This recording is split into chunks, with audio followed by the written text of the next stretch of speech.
Los Angeles میں جیسا کہ ہم جانتے ہیں کہ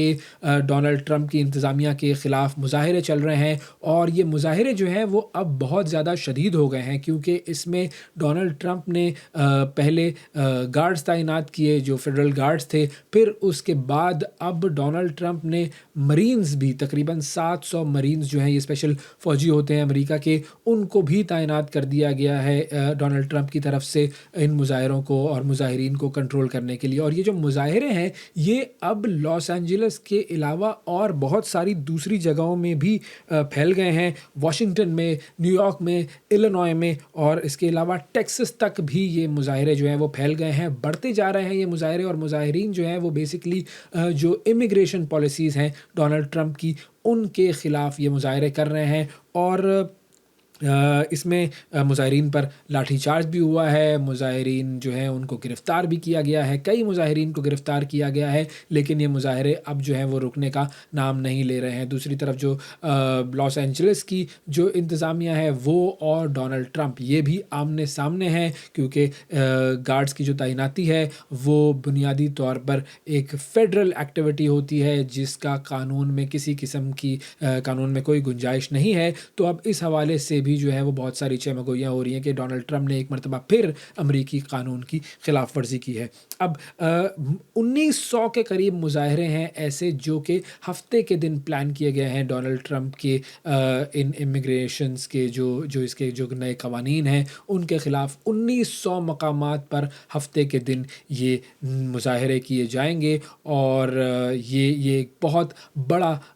دن ہوگا، اور ہم دیکھتے ہیں کہ یہ مظاہرے جو ہیں وہ کہاں کہاں ہوتے ہیں اور ان کے اوپر کتنا بڑا کریک ڈاؤن ہوتا ہے۔ آگے بڑھتے ہیں اور امریکہ سے ہی ایک اور خبر شامل کرتے ہیں پروگرام میں۔ ایلون مسک اور ڈونلڈ ٹرمپ کی تقریباً صلح ہو گئی ہے۔ ایلون مسک نے اپنے ٹویٹر اکاؤنٹ سے کچھ ٹویٹس کیے ہیں جن کا جو بیسک جو میسج ہے وہ یہ ہے کہ میں نے ڈونلڈ ٹرمپ کے خلاف کچھ باتیں کی، کچھ ٹویٹس کیے، لیکن اب مجھے ان پر پچھتاوا ہے اور میں یہ ٹویٹس ڈیلیٹ کر رہا ہوں۔ تو یہ کچھ اس طریقے سے یوں کہہ سکتے ہیں ہم کہ برف جو ہے وہ پگھلنا شروع ہو گئی ہے، کیونکہ ڈونلڈ ٹرمپ نے بھی یہ کہا ہے کہ مجھے معلوم ہے کہ ایلون مسک ایک اچھا انسان ہے، اور میں جانتا ہوں کہ وہ مجھ سے بات کرنا چاہتا ہے، اور میرے دل میں اس کے لیے نیک تمنائیں اور نیک خواہشات وغیرہ وغیرہ، یہ ساری باتیں جو ہیں وہ ڈونلڈ ٹرمپ نے بھی ایک میڈیا ٹاک میں کہی ہیں۔ تو اب ان دونوں کے درمیان یہ جو برف ہے وہ پگھلنے لگی ہے۔ اچھا، اب یہ برف جمی کیوں تھی؟ بنیادی طور پر ڈونلڈ ٹرمپ جو ہے وہ ایک بل انٹروڈیوس کر رہے تھے، اس کا نام تھا بیوٹیفل بل،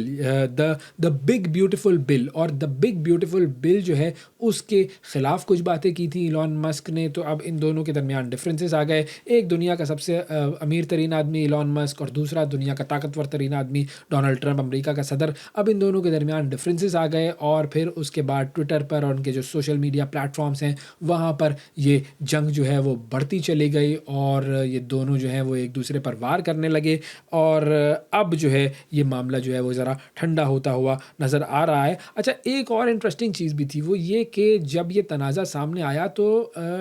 جو ایلون مسک ہے اس کی کمپنی کے شیئرز جو ہیں وہ کچھ ان کی پرائس کم ہونا شروع ہو گئی، کیونکہ ظاہر ہے لوگوں نے اندازہ لگا لیا ہوگا کہ اب ان دونوں کی اب نہیں بن رہی ہے، تو شاید جو ہے وہ ڈونلڈ ٹرمپ جو ہے وہ کچھ ایسے اقدامات کرے، کچھ ایسے قوانین لے کر آئیں جس سے ایلون مسک کو نقصان ہو، تو اسی لیے لوگوں نے وہ شیئرز بیچنا شروع کر دیے، اور شیئر پرائس جو ہے وہ ٹیسلا کی وہ نیچے جانے لگی، تو اور جو ایلون مسک کی جو دیگر کمپنیاں ہیں ان کی بھی شیئر پرائس نیچے جانے لگی۔ اب جو ہے وہ دوبارہ سے وہ شیئر پرائس جو ہے وہ اوپر آنا شروع ہو گئی ہے۔ اگلی خبر کے لیے آپ کو لے کر ہم چلتے ہیں برطانیہ کی طرف، جہاں پر پاکستانی نژاد جو لندن کے میئر ہیں صادق خان، ان کو نائٹ ہوڈ کے اعزاز سے نوازا گیا ہے، اور نائٹ ہوڈ کا جو اعزاز ہے وہ انہیں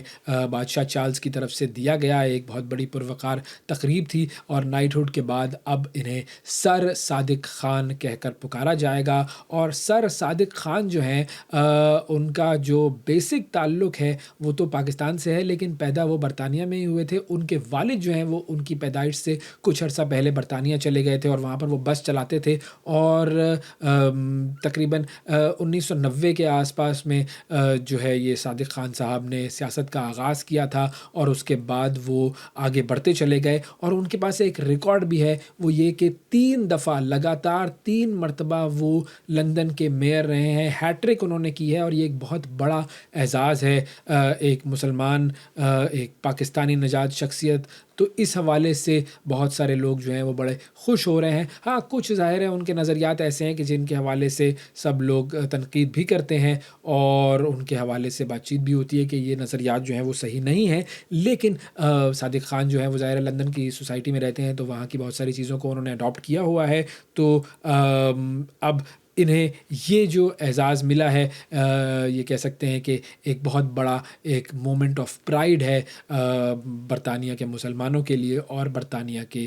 وہ جو پاکستانی نژاد لوگ ہیں ان کے لیے۔ اچھا، برطانیہ کے ہی حوالے سے ایک اور خبر ہے، وہ یہ کہ 5 ایسے ممالک ہیں جنہوں نے پابندی لگا دی ہے اسرائیل کی 2 شخصیات پر۔ اب یہ 5 ممالک کون سے ہیں یہ میں آپ کو بتاتا ہوں۔ برطانیہ، آسٹریلیا، کینیڈا، نیوزی لینڈ اور ناروے، ان 5 ممالک نے پابندی لگائی ہے اسرائیل کے 2 لوگوں پر، اور یہ 2 لوگ کون ہیں؟ ایک تو اسرائیل کے جو قومی سلامتی کے وزیر ہیں اتمار بن گویر، بڑی مشہور شخصیت ہے، آپ ان کا چہرہ دیکھتے ہیں تو آپ کو فوراً ان کی باتیں اور جو ان کا جو ایک انسائٹنگ ٹو وائلنس والا معاملہ ہے اور جو فلسطینیوں کے حوالے سے جس طرح کے انہوں نے بیانات دیے ہیں وہ سب سامنے آ جاتے ہیں۔ پھر دوسرے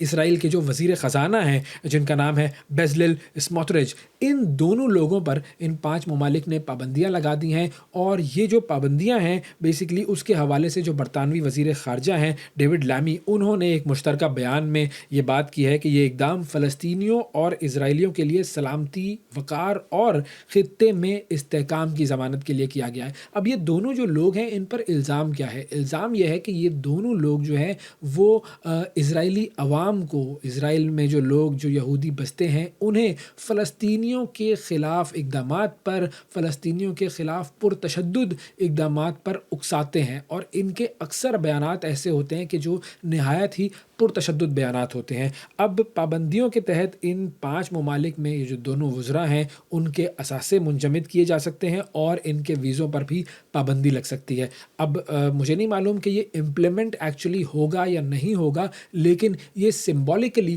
ایک بہت بڑا جسچر ہے۔ اور اب بات کرتے ہیں اسرائیل اور ایران کی جنگ کے حوالے سے، ذرا تفصیل سے بات کریں گے، اور معاملہ جو ہے وہ چونکہ سنگین سے سنگین تر ہوتا جا رہا ہے۔ پہلے اسرائیل نے اٹیک کیا اور 6 سائنسدان اور کچھ اہم لیڈران ایسے ہیں جو کہ شہید ہوئے ایران کے، اور اس کے بعد ایران نے پھر 100 ڈرونز بھیجے اسرائیل کی طرف، جس میں سے کافی سارے ڈرونز جو ہیں ان کو ناکارہ بنا دیا گیا۔ اب یہ صورتحال آگے کس طرف جائے گی اس حوالے سے ہم بات کریں گے۔ ہمارے ساتھ موجود ہیں سینئر صحافی اور تجزیہ کار جناب اویس توحید صاحب۔ السلام علیکم اویس صاحب۔ جی وعلیکم Awais, thank so much for having me in your show. Sir بہت شکریہ آپ کا پروگرام کے لیے آپ نے وقت نکالا۔ سب سے پہلے میں جاننا چاہوں گا کہ جو اسرائیل ہے اس کا بیان یہ ہے کہ ہم نے اس حملے کے حوالے سے مکمل طور پر کوارڈینیشن کی امریکہ سے، اور امریکہ کی طرف سے جو بیان آیا ہے، مارکو روبیو نے جو بیان دیا ہے وہ یہ ہے کہ یہ اسرائیل کا اپنا فعل ہے اور امریکہ کا اس سے کسی قسم کا کوئی تعلق نہیں ہے۔ تو اب ان دونوں کی باتوں کو اگر سنا جائے تو کس کی بات پر اعتبار کیا جائے؟ یہ دیکھیے، ظاہری بات ہے کہ امریکہ کی چھتری اور بلیسنگز اور آشیرواد ہمیشہ اسرائیل کے ساتھ ہے، اور امریکہ کی نیشنل سیکیورٹی کا جو انٹیگرل پارٹ ہے یا ایلیمنٹ ہے وہ یہ کہ اسرائیل کو سپورٹ کرنا ہے چاہے کوئی بھی وجہ ہو۔